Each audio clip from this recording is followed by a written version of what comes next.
नमस्कार दोस्तों, स्वागत है आपका हमारे YouTube चैनल जीके राजस्थान पर।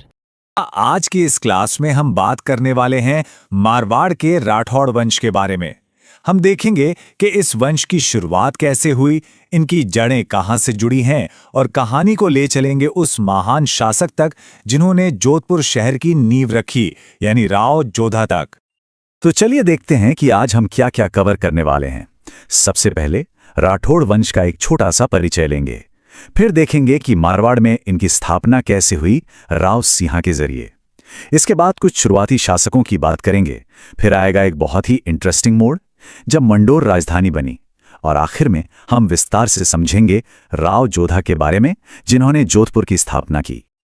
चलिए तो शुरू करते हैं हमारे पहले सेक्शन से। सबसे पहले ये समझना जरूरी है कि राठौड़ वंश आखिर है क्या, इनका परिचय क्या है। देखिए, जब हम राठौड़ वंश की उत्पत्ति की बात करते हैं ना, तो इतिहासकारों में थोड़ा मतभेद है। मतलब दो मेन थ्योरीज हैं। कुछ इतिहासकार मानते हैं कि उत्तर प्रदेश के कन्नौज के गेहड़वाल वंश से आए थे, और वहीं कुछ का मानना है कि इनका संबंध दक्षिण भारत के महान राष्ट्रकूट वंश से था। तो ये दो मुख्य मान्यताएं हैं जो हमें याद रखनी है। अच्छा, ये जो राठौड़ थे, इन्होंने राजस्थान में 3 बड़ी रियासतें बनाई। कौन कौन सी? पहली मारवाड़, जिसे हम आज जोधपुर के नाम से जानते हैं, दूसरी बीकानेर और तीसरी किशनगढ़।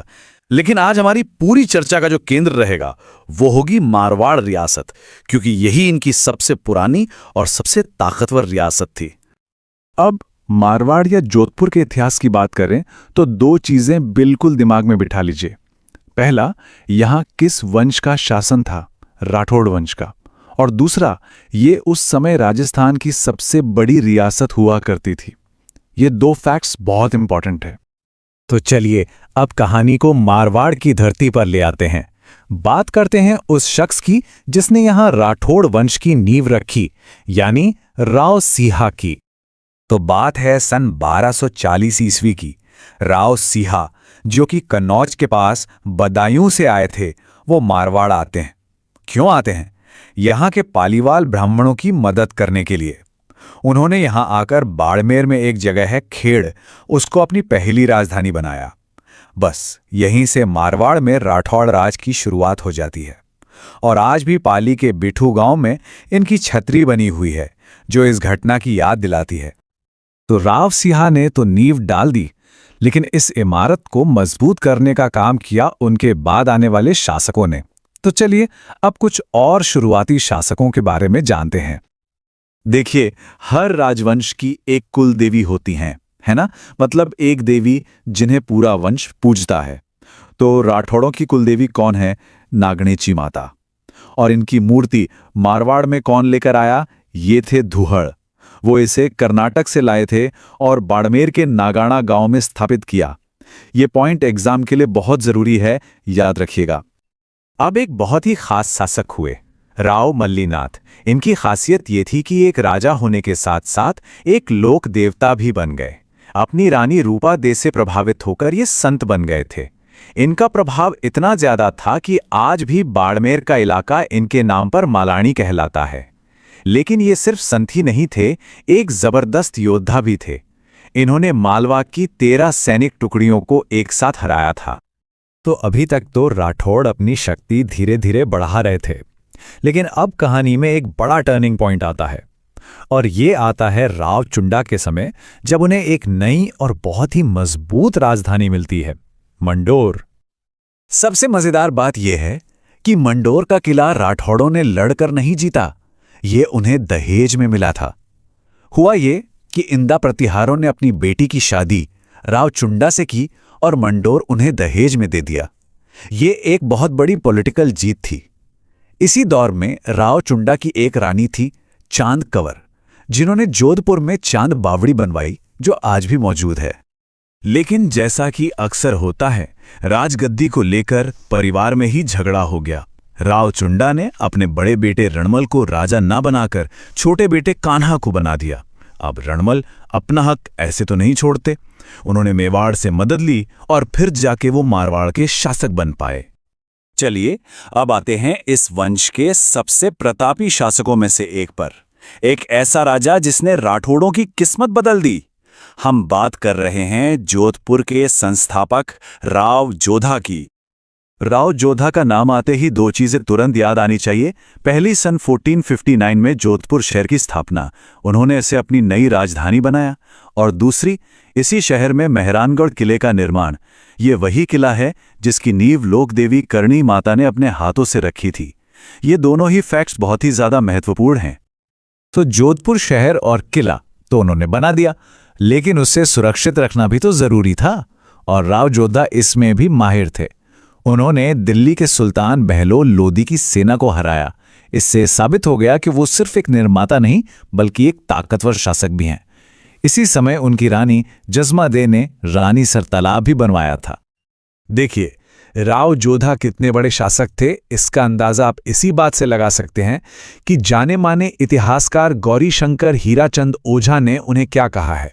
उन्होंने कहा कि राव जोधा मारवाड़ का पहला प्रतापी शासक था। मतलब उनसे पहले भी राजा हुए, लेकिन असली शक्तिशाली शासक ओझा जी के अनुसार राव जोधा ही थे। राव जोधा ने सिर्फ जोधपुर ही नहीं बसाया, बल्कि अपनी विरासत को और आगे बढ़ाया। उन्होंने किले में चामुंडा माता और नागणेची माता के मंदिर बनवाए। और सिर्फ इतना ही नहीं, उनके बेटों ने भी अपने पिता का नाम रोशन किया। बेटे बीका ने बीकानेर बसाया और दूधा ने मेड़ता। यानी राठौड़ वंश की शाखाएं अब और फैल रही थीं। मालदेव के परिचय से जानते हैं कि वो कौन थे और गद्दी पर कैसे बैठे। अच्छा, तो देखिए, इनके पिता का नाम था राव गंगा और इनकी माता थी पद्मा कुमारी, जो सिरोही के जगमाल देवड़ा की बेटी थी। एक खास बात यह है कि राजा बनने से पहले ही, जब वो युवराज थे, तब इन्होंने खानवा के युद्ध में हिस्सा लिया था। इससे पता चलता है कि वो शुरू से ही काफी काबिल थे। लेकिन एक बात और है जो याद रखनी जरूरी है। मालदेव अपने पिता राव गांगा की हत्या करके मारवाड़ के शासक बने थे। इसीलिए इन्हीं मारवाड़ का पितृहंता भी कहा जाता है। अब देखिए, जब इनका राजतिलक हुआ तो कहाँ हुआ? सोजत में, जो पाली में है। और उस वक्त आप यकीन करेंगे, इनके पास सिर्फ दो ही परगने थे, एक तो जोधपुर और दूसरा सोजत। बस यहीं से कहानी शुरू होती है एक छोटे से राज्य को एक विशाल साम्राज्य बनाने की। तो अब हम बात करेंगे मालदेव के साम्राज्य विस्तार की। ये उनके शासनकाल का सबसे जरूरी हिस्सा है। देखते हैं कि कैसे दो परगनों से उन्होंने इतना बड़ा साम्राज्य खड़ा कर दिया। ये नंबर देखिए जरा, 52। जी हां, राव मालदेव ने अपने पूरे जीवन में कुल 52 युद्ध लड़े थे। ये नंबर ही काफी है उनकी ताकत और उनकी सोच को बताने के लिए। और इन 52 युद्धों का नतीजा क्या निकला? नतीजा ये था कि उन्होंने कुल 58 परगने जीत लिए। सोचिए, शुरुआत की थी सिर्फ 2 परगनों से और पहुंच गए 58 तक। ये वाकई में एक बहुत बहुत बड़ी बात थी उस जमाने में। अगर हम उनकी कुछ बड़ी जीतों की बात करें तो देखिए, पोखरण को जैसलमेर के भाटियों से जीता, बिलाड़ा को सिरवियों से लिया, सिवाड़ा को डूंगर सिंह से, रायपुर और भाद्राझूण को वीरा सिंधल से, नागौर को दौलत खां से और जालोर को सिकंदर खां से जीता। एक के बाद एक इन जीतों ने ही मालदेव को पूरे उत्तरी भारत के सबसे ताकतवर राजाओं की कतार में लाकर खड़ा कर दिया। अब आते हैं उन 2 लड़ाइयों पर जो मालदेव के जीवन की सबसे महत्वपूर्ण लड़ाइयां थीं, पहेबा का युद्ध और गिरी सुमेल का युद्ध। इन दोनों युद्धों ने न सिर्फ मारवाड़ बल्कि पूरे राजस्थान का इतिहास बदल कर रख दिया। तो पहले बात करते हैं पहेबा के युद्ध की, जो 1541 में हुआ था। ये लड़ाई थी मालदेव और बीकानेर के राजा जैतसी के बीच। इस युद्ध का नतीजा ये हुआ कि जैतसी लड़ते लड़ते मारे गए और मालदेव की एक बड़ी जीत हुई। जीत के बाद जाहिर है बीकानेर पर मालदेव का कब्जा हो गया और उन्होंने अपने एक भरोसेमंद सेनापति कुंपा को वहां का एडमिनिस्ट्रेटर मतलब प्रशासक बना दिया। लेकिन कहानी यहां खत्म नहीं हुई। इस जीत के कुछ ऐसे नतीजे निकले जो बहुत दूर तक गए। जो राजा जैतसी मारे गए थे, उनके बेटे थे कल्याणमल, और एक और राजा थे वीरमदेव, जिन्हें मालदेव ने मेड़ता से निकाल दिया था। ये दोनों, कल्याणमल और वीरमदेव, मदद मांगने के लिए किसके पास गए? शेर शाह सूरी के पास। और बस यहीं से गिरी सुमेल के युद्ध की जमीन तैयार हो गई। चलिए अब देखते हैं कि मालदेव के रिश्ते उस समय के दो बड़े बादशाहों हुमायूं और शेर शाह सूरी के साथ कैसे थे। ये एक बड़ी दिलचस्प कहानी है। जब शेर शाह सूरी से हार कर हुमायूं इधर उधर भटक रहा था तो उसने जोगी तीर्थ नाम की जगह से मालदेव को मदद के लिए अपने 3 दूत भेजे, अतका खां, मीर समंद और रायमल सुनी। मालदेव ने मदद के लिए हां भी कर दी। उन्होंने वादा किया कि वो हुमायूं को बीकानेर का इलाका और सैनिक भी देंगे। लेकिन हुमायूं को मालदेव पर भरोसा ही नहीं हुआ। वो डर गया और सिंध की तरफ निकल गया। अगर उस दिन हुमायूं भरोसा कर लेता तो शायद इतिहास कुछ और ही होता। और अब वो युद्ध जिसकी वजह से मारवाड़ का इतिहास हमेशा के लिए याद किया जाता है, गिरी सुमेल का युद्ध। तारीख याद रखिएगा, 5 जनवरी 1544। एक तरफ थे राव मालदेव अपने 2 सबसे बहादुर सेनापतियों जैता और कुंपा के साथ, और दूसरी तरफ कौन था? दिल्ली का सुल्तान शेर शाह सूरी।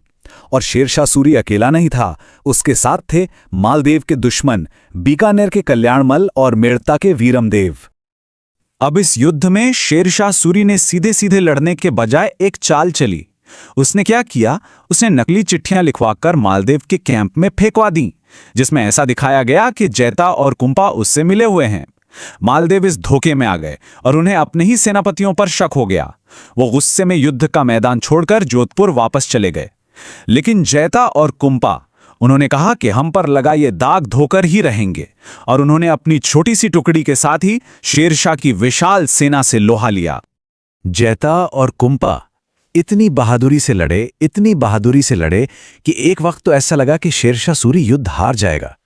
किसी तरह बड़ी मुश्किल से वो जीता, और इसी जीत के बाद उसने वो मशहूर लाइन कही जो हर एग्जाम में पूछी जाती है, मैं मुट्ठी भर बाजरे के लिए हिंदुस्तान की बादशाहत खो देता। मतलब मारवाड़ की छोटी सी रियासत के लिए मैं दिल्ली की सल्तनत हारने वाला था। ये लाइन राजपूतों की बहादुरी का सबसे बड़ा सबूत है।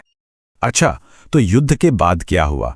शेर शाह ने जोधपुर पर कब्जा कर लिया और ख्वास खान नाम के अपने आदमी को वहां का राजकाज सौंप दिया। मालदेव कहाँ गए? वो सिवाना के किले में चले गए। याद रखिएगा, सिवाना को मारवाड़ के राठौड़ों की शरणास्थली भी कहते हैं। पर मालदेव चुप बैठने वालों में से नहीं थे। जैसे ही मौका मिला उन्होंने वापस हमला किया और कुछ ही समय बाद जोधपुर पर फिर से अपना अधिकार कर लिया। तो ये तो थी युद्ध और राजनीति की बातें।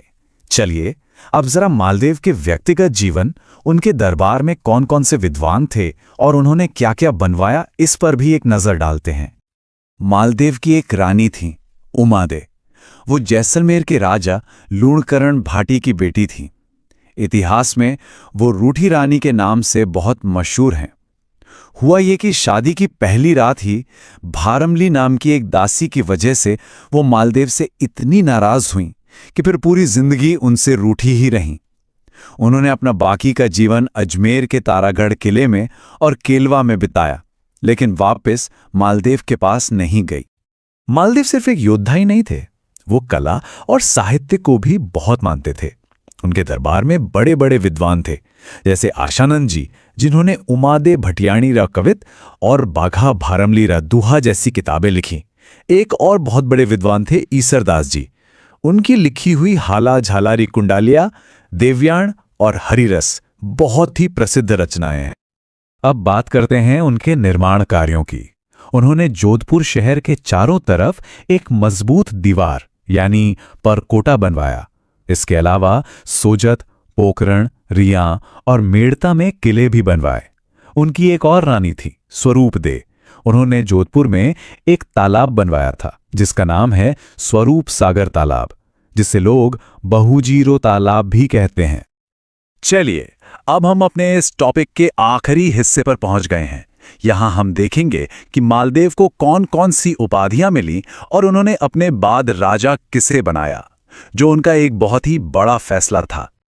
अपनी ताकत और रुतबे की वजह से मालदेव को हिंदू बादशाह कहा जाता था, और जो फारसी इतिहासकार थे जैसे अबुल फजल और निजामुद्दीन, उन्होंने मालदेव को एक खास नाम दिया, हशमत वाला राजा। हशमत का मतलब होता है बहुत शान शौकत वाला, वैभवशाली, शक्तिशाली राजा। ये दोनों उपाधियां एग्जाम के लिए बहुत इंपॉर्टेंट है, इन्हें याद रखिएगा। और आखिर में मालदेव ने एक ऐसा फैसला लिया जिसने मारवाड़ के आने वाले कल को पूरी तरह बदल दिया। उन्होंने अपने बड़े बेटों राम और उदय सिंह को राजा नहीं बनाया, बल्कि उन्होंने अपने सबसे छोटे बेटे चंद्रसेन को अपना उत्तराधिकारी चुन लिया। और इसी एक फैसले की वजह से मारवाड़ में भाइयों के बीच लड़ाई शुरू हो गई, जिसकी कहानी हम आगे पढ़ेंगे। कहानी की शुरुआत करते हैं राव चंद्रसेन से, मारवाड़ के वो शासक जिन्होंने मुगल सत्ता के सामने झुकने से साफ मना कर दिया। आप कह सकते हैं कि उन्होंने अपनी आखिरी सांस तक सिर्फ और सिर्फ संघर्ष का रास्ता चुना। अब देखिए, चंद्रसेन की दिक्कत सिर्फ मुगलों से नहीं थी, उनके अपने भाई भी उनके खिलाफ थे। उन्होंने अपने भाइयों राम और उदय सिंह दोनों को लड़ाई में हराया, लेकिन यही जो घर की लड़ाई थी ना, ये मुगलों के लिए एक बहुत बड़ा मौका बन गई। हुआ ये कि जो भाई हार गया था राम, वो सीधा अकबर के पास मदद मांगने पहुंच गया, और अकबर तो ऐसे ही मौकों की तलाश में था। उसने तुरंत 1564 में अपनी सेना भेजकर जोधपुर पर कब्जा कर लिया। नतीजा, चंद्रसेन को अपना ही घर छोड़कर भादरा जून में शरण लेनी पड़ी। फिर आया साल 1570 और लगा नागौर दरबार। ये दरबार आप समझिए एक पॉलिटिकल चेस का गेम था। चंद्रसेन वहां गए तो सही, लेकिन उन्हें वहां जाकर यह एहसास हो गया कि अकबर का झुकाव तो उनके दुश्मन भाई उदय सिंह की तरफ है। तो भाई अपने स्वाभिमान को चुनते हुए वो अकबर से मिले बिना ही दरबार से वापस आ गए। अब ये तो अकबर के लिए खुली चुनौती थी, और अकबर ने इसका जवाब दिया सीधा हमले से। पहले भादराजून पर अटैक किया और फिर सिवाना पर। लेकिन चंद्रसेन का हौसला कहां टूटने वाला था। अपनी सेना को दोबारा खड़ा करने के लिए उन्होंने पोखरण का किला तक बेच दिया, सोचिए। और सिर्फ इतना ही नहीं, उन्होंने मुगल सेनापति जलाल खान को भी मार गिराया। मतलब उनका पूरा जीवन ही संघर्ष करते हुए बीता। और आखिर में 1581 में सारण की पहाड़ियों में इस महान योद्धा ने अपनी आखिरी सांस ली। तो अगर चंद्रसेन के जीवन की एक लाइन में बात की जाए तो वो ये है, उन्होंने अपनी पूरी जिंदगी में कभी भी अकबर की गुलामी स्वीकार नहीं की। वो मारवाड़ की आज़ादी के सिंबल बनकर जिए और मरे। और उनके इसी जबरदस्त संघर्ष की वजह से इतिहास ने उन्हें कुछ खास टाइटल्स यानी उपाधियां दी। पहली, मारवाड़ का प्रताप। क्यों? क्योंकि उनका रास्ता भी महाराणा प्रताप की तरह ही मुश्किलों भरा था। दूसरी, प्रताप का अग्रगामी। अग्रगामी मतलब रास्ता दिखाने वाला, क्योंकि उन्होंने यह संघर्ष प्रताप से भी पहले शुरू कर दिया था। और तीसरी, मारवाड़ का भूला बिसरा राजा। यह उपाधि हमें याद दिलाती है कि इतिहास ने शायद उन्हें वो जगह नहीं दी जिसके वो हकदार थे। अच्छा, अब बात करते हैं उस नागौर दरबार की जिसका जिक्र अभी आया था। ये कोई मामूली घटना नहीं थी। ये एक ऐसा टर्निंग पॉइंट था जिसने राजस्थान की पूरी पॉलिटिक्स को ही बदल कर रख दिया। अब देखिए, अकबर ने नागौर दरबार लगाया तो किस नाम पर? अकाल राहत कार्य के नाम पर। मतलब दुनिया को दिखाने के लिए तो ये था कि हम अकाल पीड़ितों की मदद कर रहे हैं, लेकिन पर्दे के पीछे असली मकसद कुछ और ही था। असल में अकबर चाहता था कि राजस्थान के सारे राजा उसकी ताकत के आगे झुक जाएं। ये डिप्लोमेसी का एक जबरदस्त उदाहरण था। दिखाया कुछ और किया कुछ और हुआ भी वही जो अकबर चाहता था। उसकी ये चाल एकदम कामयाब रही। लाइन लगाकर बीकानेर के कल्याणमल, जैसलमेर के हर्राज और तो और चंद्रसेन के अपने भाई उदय सिंह जैसे कई बड़े बड़े राजाओं ने मुगलों की अधीनता स्वीकार कर ली। ये अकबर के लिए एक बहुत बड़ी पॉलिटिकल विक्ट्री थी। इस दरबार के बाद अकबर ने दो बड़े काम किए अपनी छाप छोड़ने के लिए। पहला, उसने नागौर में शुक्र तालाब बनवाया, और दूसरा, जोधपुर पर अपना कंट्रोल पक्का करने के लिए बीकानेर के राय सिंह को वहां का एडमिनिस्ट्रेटर यानी प्रशासक बना दिया। तो चलिए अब कहानी में आगे बढ़ते हैं और बात करते हैं मोटा राजा उदय सिंह की। इनके आने के साथ ही मारवाड़ का जो विरोध वाला दौर था वो खत्म हुआ और मुगलों के साथ दोस्ती का एक नया चैप्टर शुरू हुआ। और यहीं पर इतिहास एक बहुत बड़ा टर्न लेता है। देखिए, जहां चंद्रसेन ने लड़ने का रास्ता चुना, वहीं उनके बाद मोटा राजा उदय सिंह ने समझौते का रास्ता अपनाया। और यह आपके एग्जाम का सीधा सीधा सवाल है, इसको याद रखिएगा, मारवाड़ का पहला राजा जिसने मुगलों की अधीनता स्वीकार की वो कौन था? मोटा राजा उदय सिंह। उदय सिंह ने इस नई दोस्ती को और भी पक्का करने के लिए क्या किया? उन्होंने अपनी बेटी मानी बाई, जिन्हें जोधाबाई के नाम से भी जाना जाता है, उनकी शादी जहांगीर से कर दी। और ये रिश्ता कितना इंपॉर्टेंट था इसका अंदाजा आप इसी बात से लगा सकते हैं कि इन्हीं के बेटे थे खुर्रम, जो आगे चलकर शाहजहां के नाम से मुगल बादशाह बने। मानी बाई को जगत गोंसाई का शाही टाइटल भी मिला था। चलिए अब एक और वीर योद्धा की कहानी सुनते हैं। ये कहानी है कल्ला रायमलोत की, जो सिवाड़ा के दूसरे साके के हीरो थे। तो हुआ ये कि 1589 में अकबर की सेना ने सिवाड़ा के किले को चारों तरफ से घेर लिया। तब वहां हुआ इतिहास का दूसरा साका। जब लगा कि अब जीतना नामुमकिन है, तो राजपूतों ने अपनी आखिरी लड़ाई लड़ने का फैसला किया। पुरुषों ने कल्ला रायमलोत के नेतृत्व में केसरिया पहना और दुश्मन पर भूखे शेर की तरह टूट पड़े और लड़ते लड़ते शहीद हो गए। और किले के अंदर भान कंवर के नेतृत्व में वीरांगनाओं ने अपने सम्मान की रक्षा के लिए जौहर कर लिया। कल्ला रायमलोत की इस बहादुरी से बीकानेर के पृथ्वीराज राठौड़ इतने इंप्रेस हुए कि उन्होंने उनके मरसिये लिखे। अब आप पूछेंगे कि ये मरसिये क्या होते हैं? तो देखिए, ये वो कविता या दोहे होते हैं जो किसी वीर योद्धा की मौत के बाद उसकी बहादुरी की तारीफ में लिखे जाते हैं। ओके, तो कहानी में अब और आगे बढ़ते हैं और मिलते हैं महाराजा गज सिंह से। ये एक ऐसे शासक थे जिनका मुगल दरबार में तो बड़ा रुतबा था, लेकिन उनके खुद के दरबार में एक अलग ही ड्रामा चल रहा था। जहांगीर जो था वो गज सिंह की मिलिट्री स्किल से इतना इम्प्रेस था कि उसने उन्हें दलथम्भन का टाइटल दिया। इसका मतलब क्या होता है? इसका मतलब है सेना को रोकने वाला या सेना का खंबा। और ये मुगल बादशाह की तरफ से मिला हुआ एक बहुत बड़ा सम्मान था। अब गज सिंह के राज का जो अंत हुआ ना, वो एक फैमिली ड्रामे के साथ हुआ। देखिए, नियम के हिसाब से तो गद्दी बड़े बेटे अमर सिंह राठौड़ को मिलनी चाहिए थी, लेकिन हुआ कुछ और। कहते हैं कि अपनी एक प्रेमिका अनारा बेगम के असर में आकर गज सिंह ने अपने छोटे बेटे जसवंत सिंह को राजा बना दिया। और बहादुर अमर सिंह को क्या मिला? बस नागौर की एक छोटी सी जागीर देकर उन्हें जोधपुर से दूर भेज दिया गया। तो चलिए शुरू करते हैं वीर अमर सिंह राठौर से। अब इनके बारे में सबसे पहली और सबसे जरूरी बात जो याद रखनी है वो ये है कि ये नागौर के शासक थे। वैसे तो ये जोधपुर के राजा गज सिंह के बड़े बेटे थे, लेकिन इनका स्वभाव थोड़ा तेज तर्रार और आजाद किस्म का था। इसी वजह से इन्हें जोधपुर का राज्य तो नहीं मिला, पर नागौर की जागीर मिली। अब एक बहुत ही मजेदार और मशहूर घटना की बात करते हैं, मतीरे री राड़। राड़ का मतलब होता है लड़ाई, और ये हुई थी 1644 में। सोचकर देखिए, एक तरबूज, जी हां, एक तरबूज की बेल के पीछे दो राज्यों में लड़ाई हो गई। एक तरफ थे नागौर के अमर सिंह और दूसरी तरफ बीकानेर के कर्ण सिंह।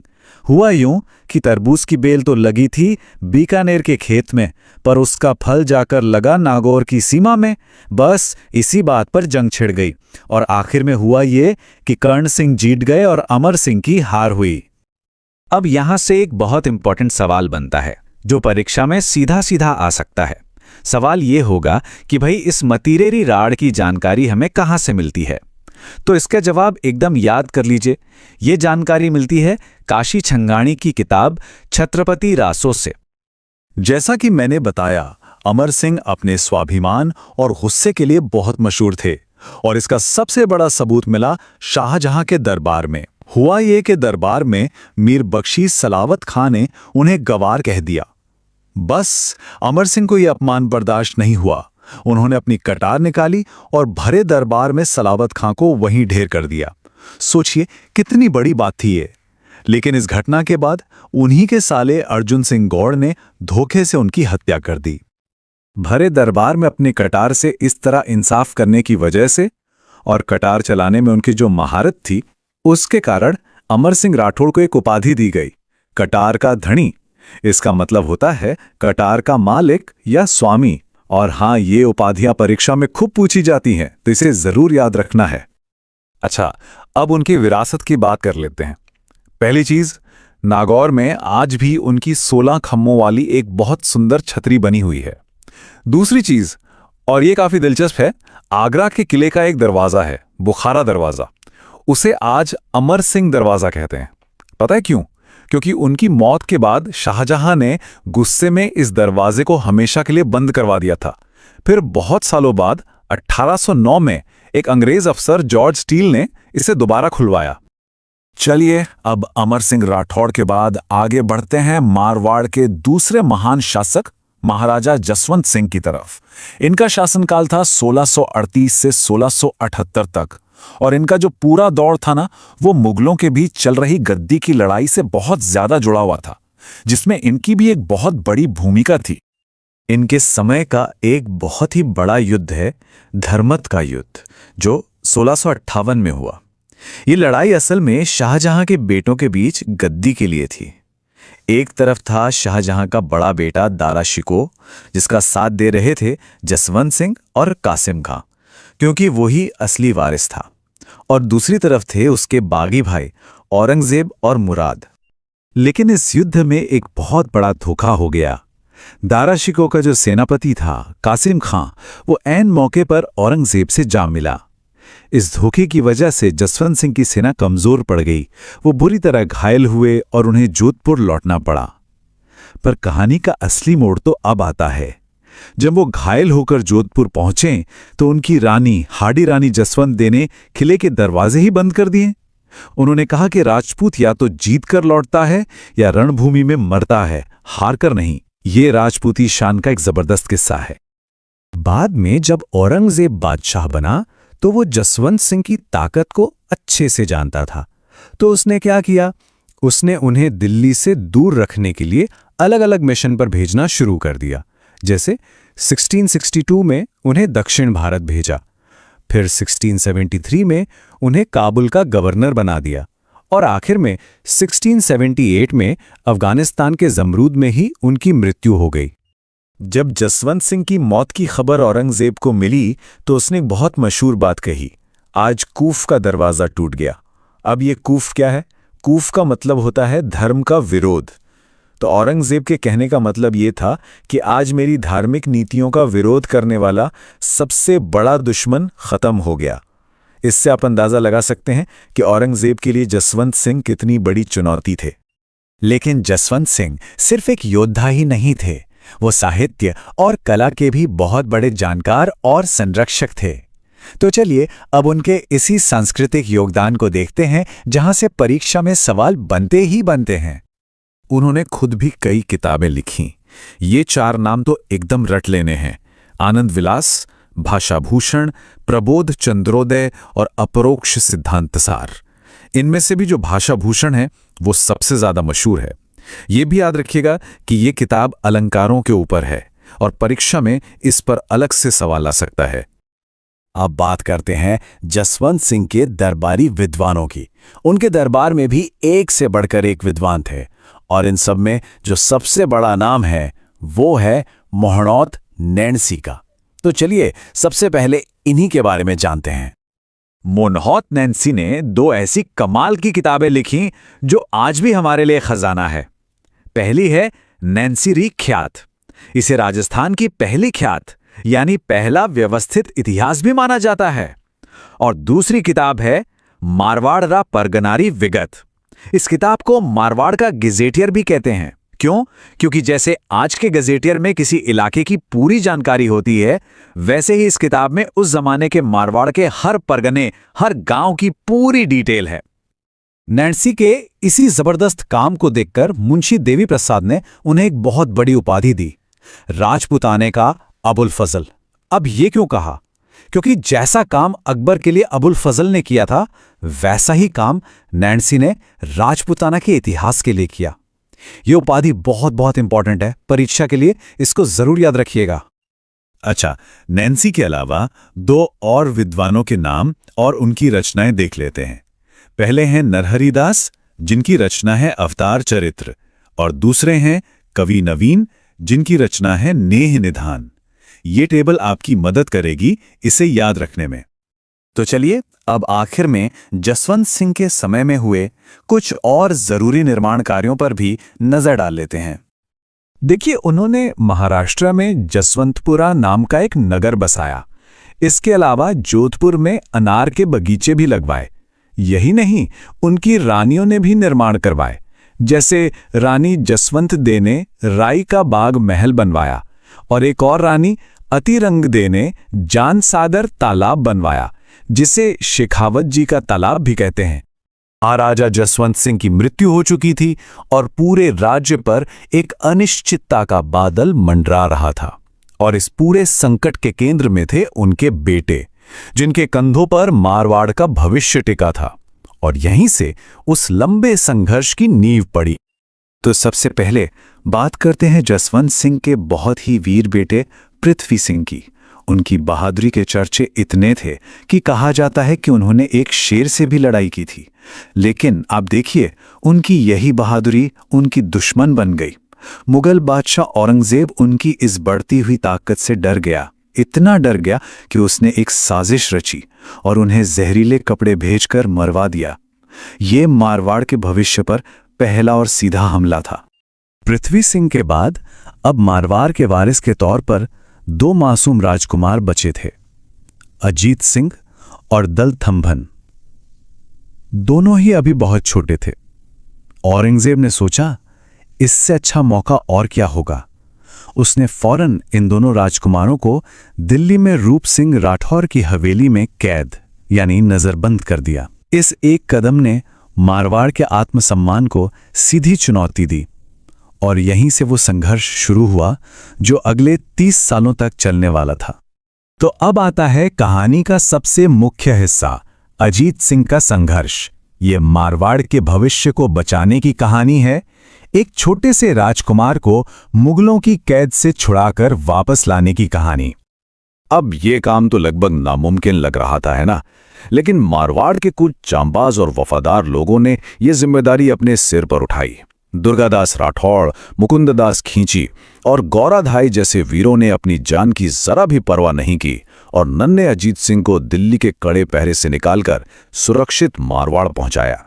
यह किसी फिल्मी कहानी से कम नहीं था, एक बहुत ही साहसी और खतरनाक बचाव अभियान। इस बचाव के काम में एक महिला का योगदान इतना बड़ा था कि उन्हें एक बहुत ही खास उपाधि दी गई है, मारवाड़ की पन्नाधा। जी हां, ये उपाधि दी गई थी गौराधाई को। उन्हें मारवाड़ की पन्नाधाई क्यों कहते हैं? क्योंकि जैसे मेवाड़ की महान पन्नाधाई ने अपने राजकुमार को बचाया था, ठीक वैसे ही गौरा ने भी अपने राजकुमार की रक्षा के लिए सबसे बड़ा बलिदान दिया था। उनका त्याग इतना महान है कि मारवाड़ के राष्ट्रगान धूसों में आज भी उनका नाम बहुत सम्मान से लिया जाता है और जोधपुर में बनी उनकी छतरी आज भी उनके बलिदान की कहानी हमें याद दिलाती है। देखिए, अजीत सिंह को दिल्ली से निकालना तो सिर्फ आधी लड़ाई थी। असली चुनौती तो अब थी उन्हें जिंदा रखने की। इसलिए उन्हें सिरोही के कालिंद्री गांव में जयदेव पुरोहित के घर पर मुकुंद दास खींची की कड़ी निगरानी में गुप्त रूप से रखा गया। और इस मुश्किल समय में मेवाड़ के महाराणा राज सिंह का समर्थन एक बहुत बड़ी ताकत बनकर सामने आया, जिसने इस संघर्ष को एक नई उम्मीद दी। जब औरंगजेब को पता चला कि असली अजीत सिंह तो भाग निकला है, तो सोचिए उसका क्या हाल हुआ होगा। गुस्से में तो था ही, पर वो एक चालाक शासक था। उसने एक नई राजनीतिक चाल चली। उसने एक दूसरे बच्चे को नकली अजीत सिंह बनाकर सबके सामने पेश कर दिया। उसका इस्लामी नाम मुहम्मदी राज रखा और उसे अपनी बेटी ज़ैबुन्निसा को सौंप दिया। ये मारवाड़ पर अपना हक बनाए रखने की एक सोची समझी साजिश थी। ये पूरा संघर्ष सिर्फ लुका छिपी का खेल नहीं था, इसमें बड़े बड़े युद्ध भी हुए और उनमें सबसे अहम था देबारी का युद्ध, जो इस 30 साल के संघर्ष का एक बहुत बड़ा टर्निंग पॉइंट साबित हुआ। तो साल था 1680। जगह थी उदयपुर के पास देबारी। यहां पर एक भयंकर युद्ध हुआ। इस युद्ध में मेवाड़ और मारवाड़ की मिलीजुली सेना ने मुगलों को जबरदस्त टक्कर दी, लेकिन दुर्भाग्य से औरंगजेब की विशाल सेना के सामने उन्हें हार का सामना करना पड़ा। यह हार सिर्फ सैनिक हार नहीं थी, बल्कि सांस्कृतिक भी थी, क्योंकि इसी दौरान मुगल सेना ने उदयपुर के मशहूर जगदीश मंदिर को भी बहुत नुकसान पहुंचाया था। युद्ध के मैदान में हारने के बाद दुर्गादास राठौड़ ने तलवार की जगह दिमाग से काम लिया और उन्होंने जो दाव खेला ना, उसने मुगल सल्तनत की नींव हिला दी। ये एक असली मास्टर स्ट्रोक था। दुर्गादास की शानदार कूटनीति के कारण औरंगजेब का अपना बेटा शहजादा अकबर ही अपने पिता के खिलाफ हो गया। और बात यहीं नहीं रुकी। 1 जनवरी 1681 को नाडोल में राजपूतों ने मिलकर अकबर को ही नया मुगल बादशाह घोषित कर दिया। अब जब अकबर का विद्रोह फेल हो गया और उसे दक्कन की तरफ भागना पड़ा, तो सोचिए उसने अपने बच्चों बुलंद अख्तर और सफियतुन्निसा को किसकी सुरक्षा में छोड़ा? अपने सबसे बड़े दुश्मन दुर्गादास राठौड़ के पास। ये दिखाता है कि दुर्गादास के चरित्र पर दुश्मन को भी कितना अटूट विश्वास था, और दुर्गादास ने भी इस विश्वास को पूरी तरह निभाया। उन्होंने दुश्मन के बच्चों को अपने बच्चों की तरह पाला, उन्हें इस्लामी तालीम भी दी, जो उनके महान राजपूत धर्म और चरित्र का सबूत है। और बाद में जब सही समय आया तो ईश्वरदास नागर के जरिए उन बच्चों को सुरक्षित वापस औरंगजेब को सौंप दिया। 30 साल, पूरे 30 साल के लंबे संघर्ष के बाद आखिरकार वो दिन आया जब अजीत सिंह को उनका राज्य वापस मिला।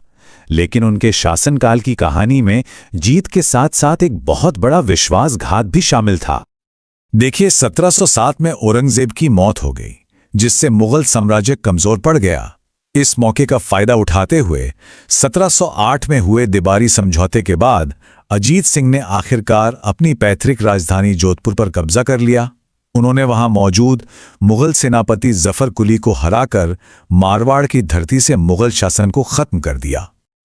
लेकिन सत्ता में आते ही अजीत सिंह ने इतिहास का शायद सबसे बड़ा विश्वासघात किया।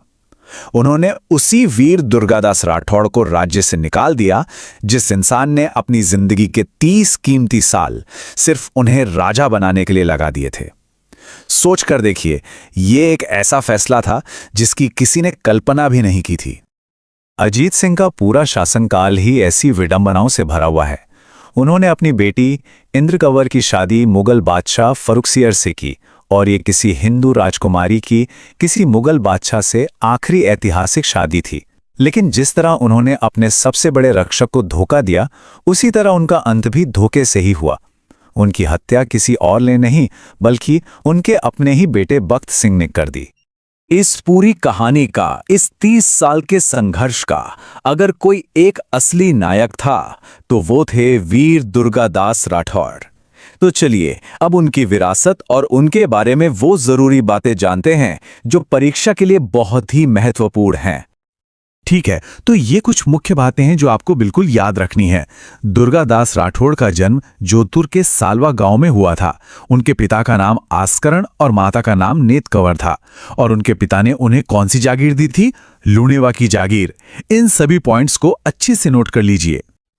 इस एक नंबर को हमेशा अपने दिमाग में बिठा लीजिए।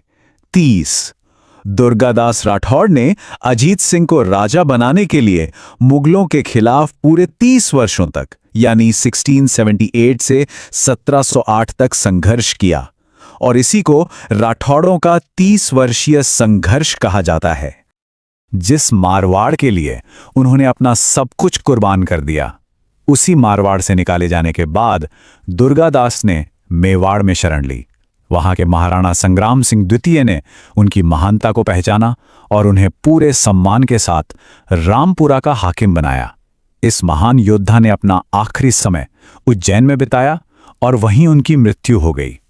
आज भी उज्जैन में पवित्र शिप्रा नदी के किनारे बनी उनकी छतरी उनकी निस्वार्थ स्वामी भक्ति की कहानी कहती है। उनकी जबरदस्त बहादुरी, कूटनीति और वफादारी के कारण इतिहासकारों ने उन्हें कई उपाधियों से सम्मानित किया है। ये उपाधियां परीक्षा में सीधे सीधे पूछी जाती हैं। मशहूर इतिहासकार कर्नल जेम्स टॉड ने उन्हें राठौड़ों का यूलिसीज कहा, जो उनकी बुद्धि और धैर्य को दिखाता है। उन्हें राजपुताने का गैरिबाल्डी भी कहा जाता है। और शायद सबसे सुंदर उपाधि है मारवाड़ का अणबिंधिया मोती, यानी एक ऐसा अनमोल मोती जिसे न कोई भेद सका और न कोई खरीद सका। ये उपाधियां उनके महान चरित्र को दर्शाती हैं और परीक्षा के लिहाज से बहुत महत्वपूर्ण हैं। इन्हें जरूर याद रखिएगा। एक सवाल मन में आता है ना कि आखिर ये मशहूर खेजड़िली घटना और जोधपुर का वो विशाल महामंदिर ये किन शासकों के समय बने? असल में ये दोनों घटनाएं ही इन दो शासकों की सबसे बड़ी पहचान है। तो आइए एक एक करके इनकी कहानी को समझते हैं। तो सबसे पहले हम बात करेंगे अभय सिंह की। इनका जो शासनकाल था वो 1724 से 1749 ईस्वी तक का था, और इनके नाम के साथ जो सबसे बड़ी घटना जुड़ी हुई है वो है खेजड़ली की घटना। अच्छा, तो खेजड़ली की घटना से जुड़े कुछ फैक्ट्स हैं जो आपको बिल्कुल याद रखने हैं, क्योंकि ये सीधे एग्जाम में आते हैं। पहली बात, तारीख 12 सितंबर 1730। इसी दिन अमृता देवी विश्नोई जी के नेतृत्व में 363 लोगों ने पेड़ों के लिए अपना बलिदान दे दिया था। ये बलिदान इतना बड़ा था कि आज भी इनकी याद में पर्यावरण संरक्षण के लिए अमृता देवी विश्नोई पुरस्कार दिया जाता है। और सिर्फ इतना ही नहीं, हर साल खेजड़ली में एक वृक्ष मेला भी लगता है। चलिए अब अभय सिंह के शासन के एक दूसरे पहलू को देखते हैं। देखिए, हर बड़े राजा की तरह इनके दरबार में भी कई महान विद्वान हुआ करते थे, और उनकी रचनाएं उस जमाने की कहानी बताती हैं। तो ये हैं अभय सिंह के दरबारी विद्वान। कर्णीदान ने लिखा सूरज प्रकाश। वीर भाण की रचना है राजरूपक। खेतसी सांधु ने लिखा भाषा भारत, जो कि असल में महाभारत का डेंगल भाषा में अनुवाद है। और फिर हैं जगजीवन भट्ट, जिन्होंने अजीतोदय और अभ्योदय लिखे। ये नाम और इनकी रचनाएं ये मैच द कॉलम में अक्सर पूछे जाते हैं, तो इन्हें अच्छे से याद कर लीजिएगा।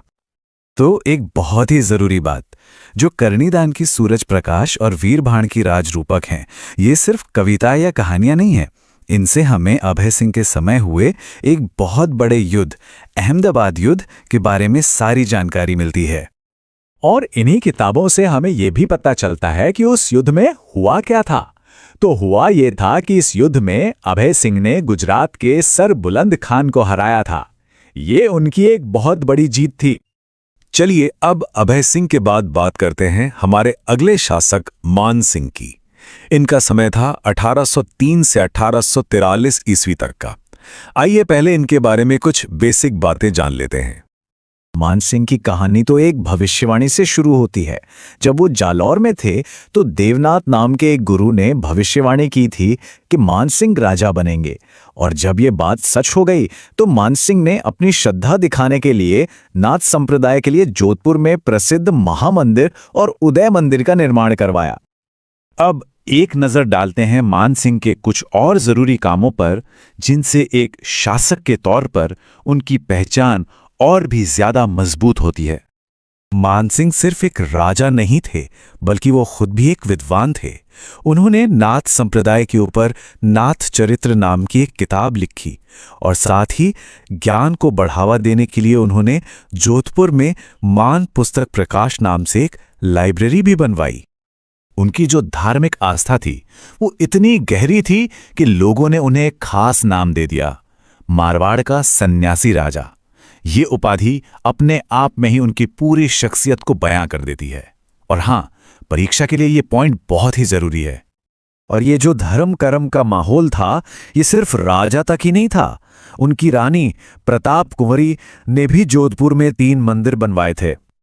अब आते हैं मान सिंह के शासन के एक बहुत ही अहम राजनीतिक हिस्से पर, और वो है उनका अंग्रेजों के साथ रिश्ता, जो कह सकते हैं काफी दिलचस्प और उतार चढ़ाव भरा था। जरा इस टाइमलाइन को देखिए, इससे पूरी कहानी समझ आ जाएगी। 1818 में वो अंग्रेजों से संधि कर लेते हैं, लेकिन फिर देखिए ठीक 9 साल बाद 1827 में वो अंग्रेजों के ही दुश्मन नागपुर के आपा साहेब भोंसले को अपने यहाँ पनाह दे देते हैं। और 1832 में तो उन्होंने governor general Lord William Bentinck के अजमेर दरबार में जाने से ही मना कर दिया। ये घटनाएं बताती हैं कि वो कितने दिलेर और स्वतंत्र सोच वाले राजा थे। और आखिर में हम बात करेंगे मान सिंह के दरबारी विद्वानों की। इनके दरबार में भी एक से बढ़कर एक विद्वान थे जिन्होंने साहित्य को बहुत आगे बढ़ाया। मान सिंह के दरबार का सबसे बड़ा नाम थे कविराजा बांकीदास जी। उन्होंने बांकीदास श्री ख्यात, मानजसो मंडन, कुकवि बत्तीसी, दातार बावनी बहुत कुछ लिखा। पर उनका जो सबसे मशहूर काम है वो था एक गीत, आयो अंग्रेज मुल्क रे ऊपर। सोचिए, उस जमाने में उन्होंने इस गीत में उन राजाओं की खुलेआम आलोचना की जो अंग्रेजों का साथ दे रहे थे। ये बहुत बड़ी हिम्मत की बात थी। बाकीदास जी के अलावा एक और विद्वान का नाम याद रखना जरूरी है। वो हैं मंचाराम, और उनकी रचना का नाम था रघुनाथ रूपक।